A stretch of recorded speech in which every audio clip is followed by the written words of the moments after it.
Christmas trees are really a great case of how in economics almost everything is connected. They also reflect the 2008 financial crisis, which led to some Christmas tree farms not planting as many trees. We're seeing the impact of those cutbacks now.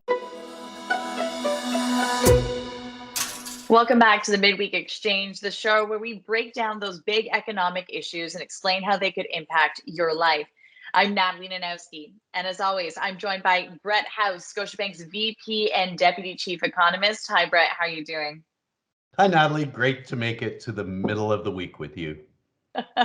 It is. I'm good, thank you. And I want to speak to you about something we've touched on quite a few times. So the UN Climate Summit, COP26, that wrapped up a few days ago, and we saw the effects of climate change in general across the globe and right here at home when it came to lumber shortages. And now we're seeing the effects of climate change again, but this time on Christmas tree shortages. Tell us about that.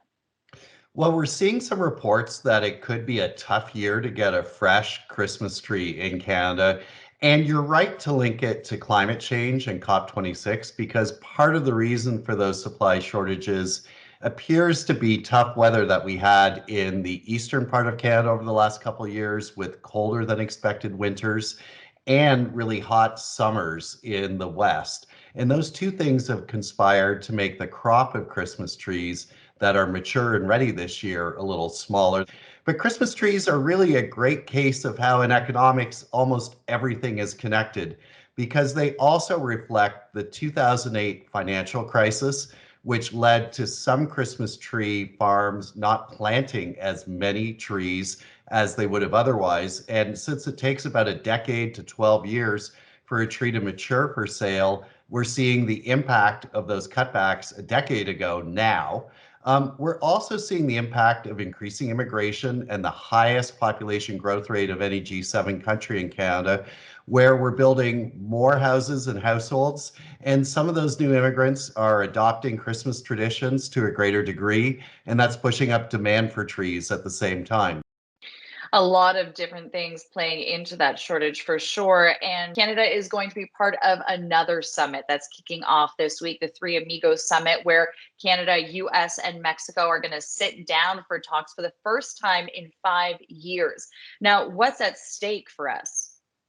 Well, whenever we get together with the United States, a whole lot is at stake because it is by far our biggest trading partner and the source of the biggest flows of services and capital. And there are some really urgent things to deal with.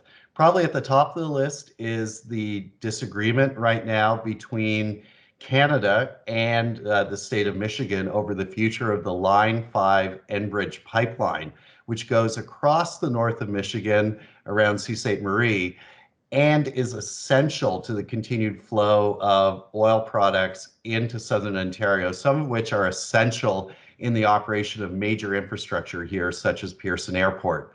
We've also got on the agenda a couple major trade irritants. The Build Back Better Act that the Biden administration has championed has two elements to it that are really concerning for Canada. One is a Buy America provision on infrastructure building, which would cut Canadian suppliers out of supplying those big projects in the US. And second is a tax break for electric vehicles that applies only if that vehicle is fully manufactured in the United States. That's counter to the provisions of the renegotiated NAFTA and would be a real stranglehold on the redevelopment of the Ontario auto industry with electric vehicles at its heart. So, when it comes to the week ahead, what should we be watching for there? Well, next week we've got a few data points on the Canadian economy around manufacturing output and some developments in the labor market, particularly around wages and earnings. And we're watching both of those to see if we're starting to see some relief on the supply bottlenecks and production holdups. Definitely something everyone wants to see get sorted out soon. Thanks so much, Brett. Great to speak with you as always. Great to speak with you too. And we'll have more Midweek Exchange coming up next Wednesday.